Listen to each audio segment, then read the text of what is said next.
Have you ever felt that knot in your stomach when someone who hurt you comes back into your life asking for another chance? That moment when your heart and mind seem to be at war. One side of you remembers the pain, the broken promises, the sleepless nights. The other side, however, clings to the good moments, to what could have been, to the hope that this time will be different. Carl Jung, one of the most brilliant and profound psychologists in history, had much to say about this crucial moment in our lives. For him, these emotional crossroads aren't simple coincidences or strokes of bad luck. They represent opportunities for personal growth, for connection with our most authentic self, with what Jung called the self. When someone returns to your life after having hurt you, according to Jung, you're not simply facing a decision about that person. You're standing before a mirror that reflects your relationship with yourself, with your boundaries, and with your true value. But before we delve into what Jung taught us about this topic, I want to ask you, how many times have you allowed someone to return to your life only to discover that nothing had really changed? How many times have you ignored that inner voice that warned you, that instinct that tried to protect you? What I'm going to share with you today isn't just theory. These are practical principles based on decades of psychological research that can transform the way you handle not only your romantic relationships, but all your relationships. So if you're ready to discover what to do when that person comes back, asking for another chance, stay until the end. For Jung, every significant relationship in our life is a reflection of our psyche, of our inner world. When someone hurts us and then returns, we're facing what he called a synchronicity, an external event that reflects an internal process. And this is where the real work begins. The first principle Jung taught us is that we must look beyond words. When that person returns saying, "I've changed," or "it will be different this time," what truly matters isn't what they say, but what they do, what Jung called the shadow, that part of us and others that contains everything we try to hide or deny. Jung firmly believed that we cannot change what we don't acknowledge. If that person who hurt you hasn't done deep work of self-knowledge, if they can't specifically name what behaviors were harmful and why they occurred, the chances of repetition are extremely high. And here's the key. According to Jung, true change isn't just a decision, it's a process. It's the result of confronting our shadows, of integrating the darkest parts of our personality. Ask yourself, has that person done that work? Have they truly faced the aspects of themselves that caused the harm in the first place? If the answer is no, what Jung would tell us is clear. You're looking at a projection, not real change. You're seeing what you wish to see, not what truly is. The second fundamental principle in Jungian psychology applied to this scenario is the importance of patterns. Jung dedicated much of his life to studying archetypes and recurring patterns in the human psyche. He believed that these patterns, often unconscious, guide our behavior more than we'd like to admit. When someone returns to your life, Jung would invite you to observe not just the specific incident that caused the breakup, but the complete pattern of the relationship. Was there a cycle of conflict, reconciliation, honeymoon, and then more conflict? Did you notice signs of disrespect that you ignored? Were there moments when your boundaries were crossed, but you decided not to act? These patterns, according to Jung, are the true essence of the relationship, not the isolated moments of connection or grand gestures of remorse. And most importantly, these patterns don't change simply because someone wishes it. They require deep, consistent, and often painful work. This is where many of us go wrong. We confuse genuine remorse with momentary guilt.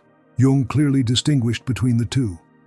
True remorse implies not only recognizing the harm caused, but also understanding the deep roots that led to that behavior. Guilt, on the other hand, is a passing emotion that can be relieved with a simple apology or with empty promises. Ask yourself, what has this person concretely done to address the problematic patterns? Have they sought professional help? Have they demonstrated sustained change over time, not just when they're trying to win you back? Because according to Jung, we cannot escape our shadow by denying it. We can only transform it by facing it directly. And this process doesn't happen in days or weeks. Sometimes it requires years of constant internal work. The third Jungian principle we must consider is what he called individuation, the process of becoming a whole, integrated individual. For Jung, this journey toward authenticity is the central purpose of our existence. When you allow someone who has hurt you to return to your life without having made a true change, you're interrupting your own process of individuation. You're choosing the comfort of the familiar over your personal growth. Jung firmly believed that our most difficult relationships are often our greatest teachers. The pain you felt when that person hurt you wasn't an accident. It was a wake-up call, an invitation to examine your own patterns, your own shadows. Perhaps you allowed behaviors that you knew weren't right. Maybe you ignored signs that now, in retrospect, seem obvious. Or perhaps you sought in that relationship something that you actually needed to find within yourself. This moment, when that person returns asking for another chance, is a crossroads in your journey of individuation. It's a test, a decision point that can lead you toward greater self-knowledge and authenticity, or toward the repetition of old, painful patterns. Jung would invite us to ask ourselves, what do I need to learn from this situation? What part of me is being called to grow? What shadows of my own am I projecting in this relationship? A fourth key principle in Jung's thinking that is crucial in these situations is the concept of fear of abandonment, and how this primitive fear can cloud our judgment when someone returns to our lives. Jung understood that, as human beings, we carry ancestral wounds related to abandonment. From our childhood, the fear of being left, of not being enough, is deeply embedded in our unconscious. This fear can be so powerful that it leads us to accept relationships that we know aren't healthy, simply to avoid facing that feeling of loneliness or rejection. When that person returns, asking for another chance, part of the attraction you feel may not be related to true love, but to the temporary relief of that fear of abandonment. It's as if a primitive part of your brain is saying, if I accept them back, I won't have to feel that pain again. But Jung warns us that this is a dangerous path, because by avoiding the temporary pain of rejection or loneliness, we may condemn ourselves to much more prolonged suffering in a relationship that doesn't honor who we truly are. The question you must ask yourself, from a Jungian perspective, is, am I considering accepting this person back out of genuine love and real evidence of change? Or am I motivated by fear of being alone, of starting over, of facing the unknown? This discernment requires brutal honesty with yourself. It requires the willingness to look not just at the other person's actions, but at your own motivations. A fifth fundamental aspect of Jung's thinking that we must consider is what he called the persona. The mask we wear in public, the image we present to the world, and sometimes even to ourselves. When someone returns to your life after having hurt you, it's crucial to distinguish between genuine change and a simple change in the persona.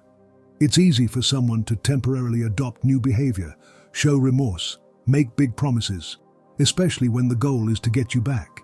Jung taught us that true change occurs at a much deeper level than the persona.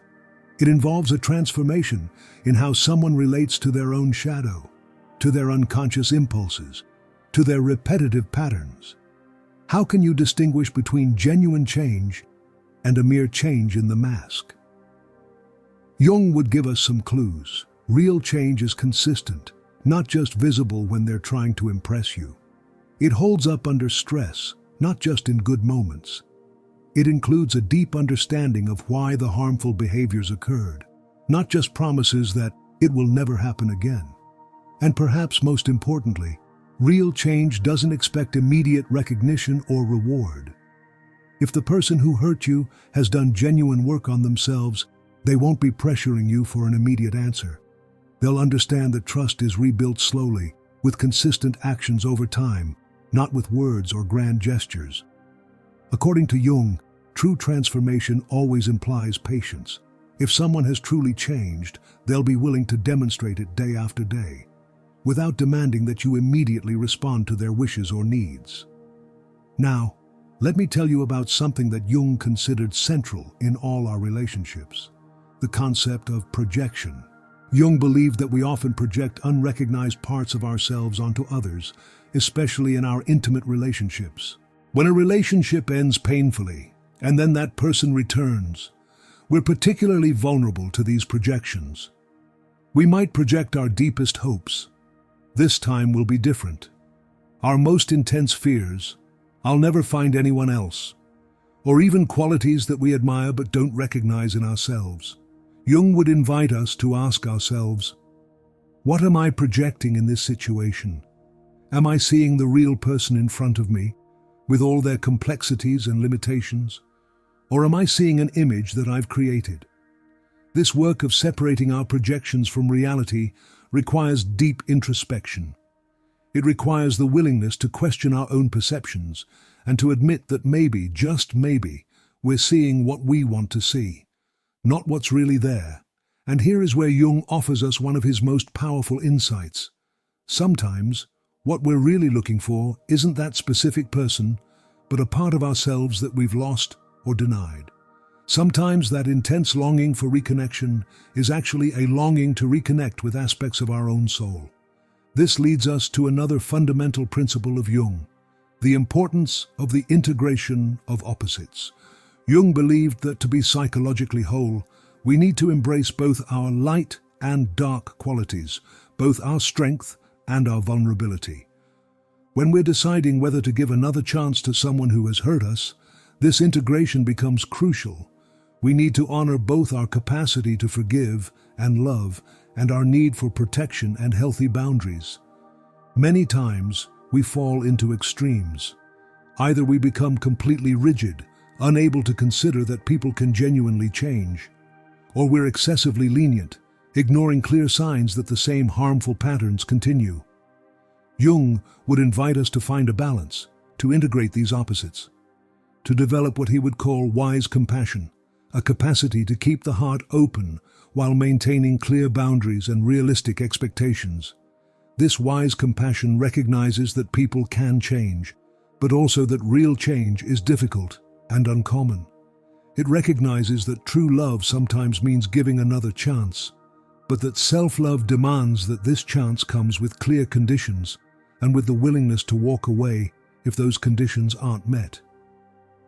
One of Jung's most fascinating concepts, and extremely relevant to this situation, is that of complexes, those emotional knots in our psyche that can distort our perception and our decisions. When someone who has hurt us returns to our life, various complexes can be activated. A savior complex might make us believe we can fix that person. An inferiority complex might whisper that we don't deserve anything better. A guilt complex might convince us that somehow we deserve the pain we experienced. Jung taught us that recognizing these complexes is the first step to freeing ourselves from their influence. When you feel that powerful attraction towards someone who you know hasn't demonstrated real change, ask yourself, what complex might be operating here? What old wounds or beliefs might be influencing my perspective? This kind of self-knowledge is what Jung called making the unconscious conscious, the process of illuminating the hidden forces that shape our decisions. And this process is especially crucial when we're considering allowing someone who caused us significant pain to return to our life. Another vital Jungian principle in this context is the concept of the necessary sacrifice. Jung believed that to advance in our psychological growth, sometimes we must be willing to sacrifice something valuable, not out of obligation or martyrdom, but as a conscious act of choice. When someone returns asking for another chance, you may face a necessary sacrifice in whichever direction you choose. If you decide not to allow that person back, you're sacrificing the comfort of the familiar, the hope of what could have been, perhaps even aspects of a connection you deeply valued. If you decide to give another chance, you're also making a sacrifice. You're risking more pain, more time, more emotional energy on something that might not work out. The key question, from a Jungian perspective, isn't simply, should I allow this person back into my life? but what sacrifice am I willing to make for my own growth and long-term well-being? Because according to Jung, the sacrifices we make consciously, with full understanding of what we're choosing, are the ones that lead us toward greater psychological integration. They're the ones that help us become more complete versions of ourselves. Now let's bring these Jungian principles to a more practical level. What should you do, concretely, if someone returns to your life asking for another chance? First, Jung would advise creating space for reflection. Don't make impulsive decisions based on the emotional intensity of the moment. Give yourself time to observe your own reactions, to notice what complexes or projections might be influencing your perspective. Second, look for concrete evidence of change. Not words, not promises, not intense emotional declarations, but consistent actions over time. As Jung said, what you deny submits you, what you accept transforms you. Has this person truly accepted their problematic patterns? Have they done real work to transform them? Third, maintain clear boundaries. If you decide to explore the possibility of reconnection, do it gradually, with explicit expectations. Jung believed in the importance of what he called the discriminating function, our capacity to discern, to establish clear distinctions between what is acceptable and what is not. Fourth, pay attention to your body and your dreams. Jung considered these to be direct channels to our unconscious, sources of wisdom that our conscious mind often ignores. How does your body feel when you're with this person? What themes arise in your dreams during this period of reconsideration? Fifth, consider seeking external perspectives.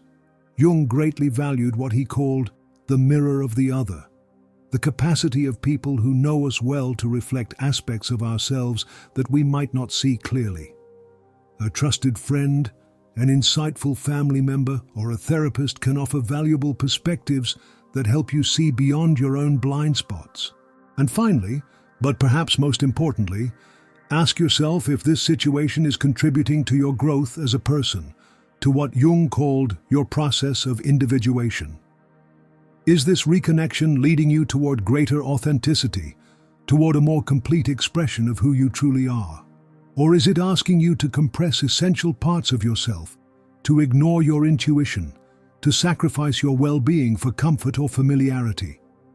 Because in the end, according to Jung, the most important question isn't, is this relationship what I want, but is this relationship helping me become who I'm meant to be?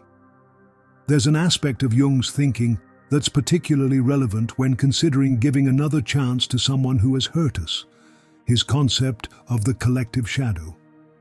Jung believed that we not only have individual shadows, but as a society we also share collective shadows, tendencies, beliefs, and problematic behaviors that are culturally reinforced and that we often don't question.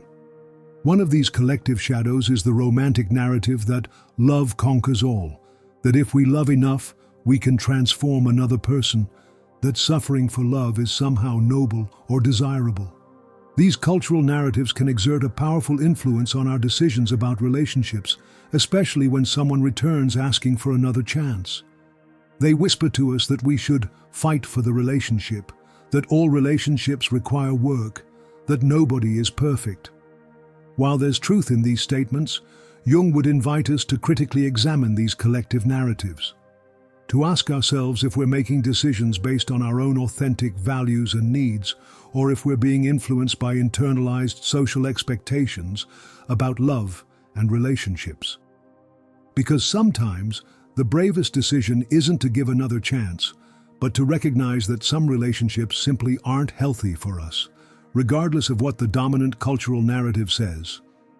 This leads us to another crucial Jungian concept, the wound as portal. Jung believed that our deepest wounds, if we face them consciously, can become portals to greater self-knowledge and transformation. The pain you felt when that relationship ended isn't just something to overcome or avoid. It's an invitation to deep inner work. It's an opportunity to ask, what does this pain teach me about myself? What patterns of my own are being revealed? What do I need to integrate or heal to avoid repeating similar situations? If that person has returned to your life, they may be part of this process of learning and growth. But, and this is crucial, you don't need to resume the relationship to receive the teaching. Sometimes, the most important lesson comes precisely from the decision not to allow someone back into your life, to choose your well-being over the comfort of the familiar. As Jung said, "I know my soul only when I can observe it through the mirror of the other, just as the other knows their soul only when they can observe it through mine." Our relationships are mirrors, but it's up to us to decide which mirrors we want to keep in our lives. Now, I want to speak directly to you. If you're watching this video, it's likely that you're at this crossroads right now, or that you've been there in the past, or that you know someone who's navigating these turbulent waters. I want you to know that there are no easy answers here. There are no magic formulas or absolute rules that apply to all situations. Each relationship is unique. Each story has its own complexities. What Jung offers us aren't answers, but tools. Tools to look more deeply, to discern more clearly, to choose with greater awareness. Because in the end, that's the essence of Jung's message. The importance of living consciously, of making choices that aren't dictated by unconscious patterns or by unexamined fears, but by a deep knowledge of who we are and what we truly need to flourish. Whether you decide to give another chance or choose a new path, what matters is that this decision comes from your center, from your deepest truth. That it's an authentic choice, not an automatic reaction based on old patterns or on narratives you've absorbed without questioning. One final Jungian perspective I want to offer you is what he called the treasure hard to attain. Jung believed that the greatest psychological and spiritual rewards are often found precisely in the places we most fear to explore. When someone who has hurt you returns asking for another chance, you face a fundamental fear, the fear of making a mistake. If you say yes, you fear repeating past pain. If you say no, you fear losing something valuable, perhaps your last chance at something meaningful. Jung would tell us that this fear, this moment of decision, contains a treasure. It contains the opportunity to know yourself more deeply, to clarify your values, to strengthen your connection with your intuition. The treasure isn't necessarily in the relationship itself or in the specific decision you make. It's in the process of facing this crossroads with full awareness, with willingness to see both the light and the shadow in yourself and in the other. So my invitation to you, in light of Jung's teachings, is this. Don't run away from this difficult decision. Don't rush it out of fear or anxiety. Don't delegate it to friends or family, however well-intentioned they may be. Instead, use this moment as an opportunity to deepen your own process of individuation, to distinguish between your authentic desires and your projected fears, to discern between genuine remorse and empty words. Whether you decide to give another chance or not, do it from a place of clarity, not confusion, from a place of strength, not weakness, from a place of self-love, not lack. Because as Jung taught us, the acceptance of oneself is the essence of the moral problem and the epitome of a whole outlook on life. Any decision you make in a relationship must begin with that acceptance and love toward yourself, with the recognition of your own infinite value. If this message has resonated with you, I invite you to share it with someone who might be facing this difficult decision right now. Sometimes, a new perspective is all we need to see our situations with greater clarity. Leave your experience in the comments. Have you been in this situation? What did you decide and how did it turn out? Your story might be exactly what someone else needs to read today, and if you haven't yet subscribed to the channel, this is the perfect time to do so. Here we regularly explore the depths of Jungian psychology and how to apply it to the real challenges we face in our relationships and in our quest for a more authentic life. Remember, it's not just about deciding whether to give someone else another chance. It's about giving a chance to your own growth, to your own truth, to your own process of becoming who you're meant to be. Thank you for being here. Thank you for doing the difficult work of looking inward. And remember, as Jung said, your vision will become clear only when you can look into your own heart. Who looks outside dreams. Who looks inside awakes. I'll see you in the next video. Until then, may Jung's wisdom accompany you on your path to a more conscious and authentic life.